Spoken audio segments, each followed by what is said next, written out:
Barbe Noire, personnage énigmatique du monde de One Piece. Aujourd'hui, découvrons son plan machiavélique.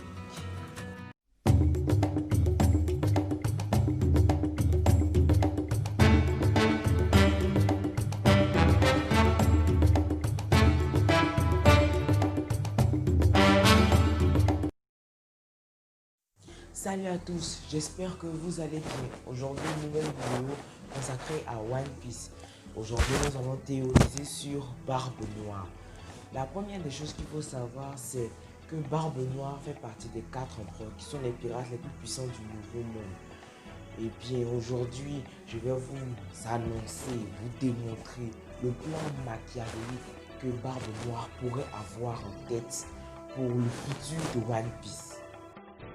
Sur ce, on peut commencer la vidéo.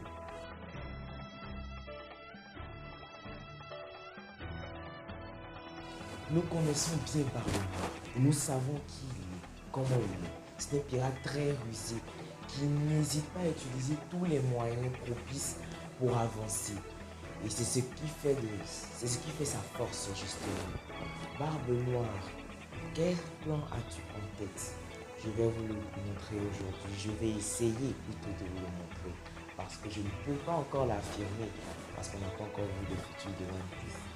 Bon, Barbe Noire. Qu'est-ce que tu en penses? Pour moi, ce qui fait la force d'un empereur, il y a 3 conditions que j'ai nommées les 3 I. L'influence, la puissance et l'équipage.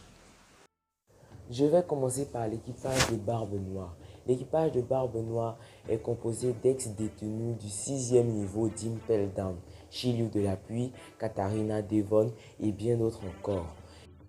On ne va pas trop s'attarder sur l'équipage de Barbe Noire. Sur une échelle de 100%, je leur donne 75%. Passons ensuite à l'influence. Et c'est dans justement cette partie, le plan démoniaque de Barbe Noire peut commencer. Sur une échelle de 100%, cette fois je lui donne 50%. Et pourquoi? Eh bien parce que Barbe Noire, certes c'est un empereur, mais il n'est pas influent comme les autres empereurs le sont. C'est un tout nouvel empereur qui vient tout juste de débuter. Je ne pense pas qu'il soit si influent que ça, comme Big Mom ou bien un Kaido. C'est 50% augmenteront, ça ce n'est pas un problème. Ce qui est le véritable problème, c'est comment il les fera augmenter. Eh bien, je le dirai maintenant. En ce moment, nous sommes à l'arc Wano Kuni, un excellent arc qui a pas longtemps qui a débuté. Et nous savons déjà qu'à Onigashima se prépare une guerre mortelle où déjà il y a 2 empereurs, 3 empereurs, puisque je dis le fils est un empereur. Mais lors du chapitre 981, où on a vu une excellente entrée de Marco du Phoenix, j'ai remarqué un petit détail. Normalement, on dit Wano Kuni normalement impénétrable. Les informations ne se diffusent pas comme ça. Pourtant, Marco du Phoenix savait que Big Mom et Kaido allaient faire une alliance. Qu'est-ce que ça signifie? Est-ce que le monde extérieur est au courant de cette alliance? Si oui, pour moi, dans l'ombre se prépare un plan machiavélique. Celui, c'est bien celui de Barbe Noire. Barbe Noire est un personnage très rusé.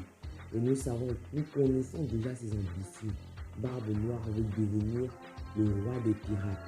Et pour devenir le roi des pirates, il a besoin des raids poneglyphes.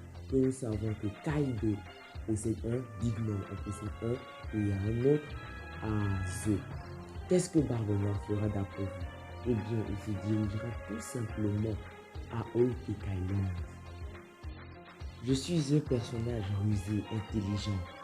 Qu'est-ce qui m'empêchait avant d'aller à Whole Cake Island? Bien sûr, je voulais éviter au maximum une confrontation avec un autre empereur que je savais qui pourrait peut-être mal se tourner pour moi parce que je me dirigerais finalement vers un territoire d'un autre empereur. Mais sachant que Big Mom n'est plus à Whole Cake Island, elle est maintenant à Wano Kuni, Barbe Noire va aller à Whole Cake Island et profiter de l'absence de Big Mom pour récupérer le raid poneglyph que Big Mom possède. Et là-bas, comme nous n'avions pas vu Katakuri dans le bateau de Big Mom, je présume qu'il est à Cake Island.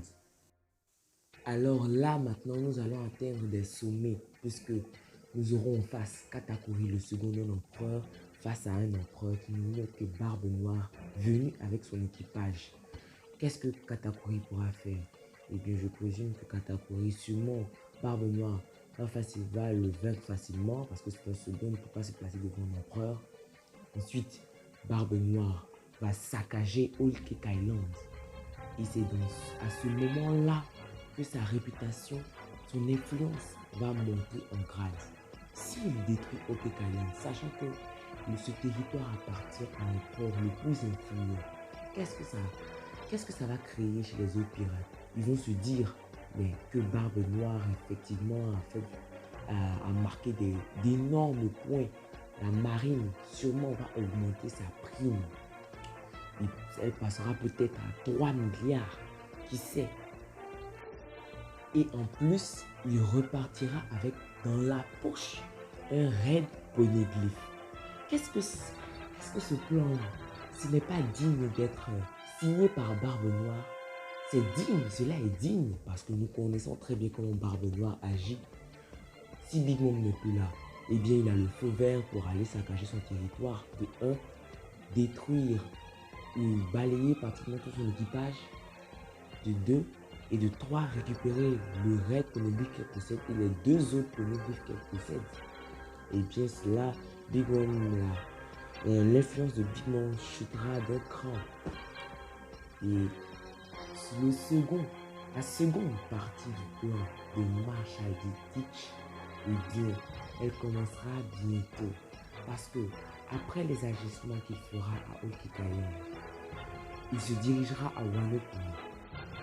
Le temps que Barbe Noire prendra pour saccager Whole Cake Island, eh bien, la guerre à Wano Kuni sera pratiquement achevée. Et qu'est-ce que cela veut dire? Nous avons 2 cas. Soit, le premier cas, Luffy va réussir à battre Kaido. Mais cela ne veut pas dire le tuer. Luffy peut tout simplement battre Kaido. Et Kaido sera affaibli. Et c'est à ce moment-là que nous allons voir que vraiment Barbe Noire est démoniaque. Plus que nous savons déjà que Barbe Noire possède les 2 meilleurs fruits de chaque type, un Logia, un Paramecia. Qu'est-ce qui lui manque d'après vous? Eh bien, tout simplement un Zoan. Et qui possède le plus puissant Zoan que nous ayons vu? Eh bien, c'est Kaido. Barbe Noire, pour moi, le premier cas, c'est que Barbe Noire tuera Kaido.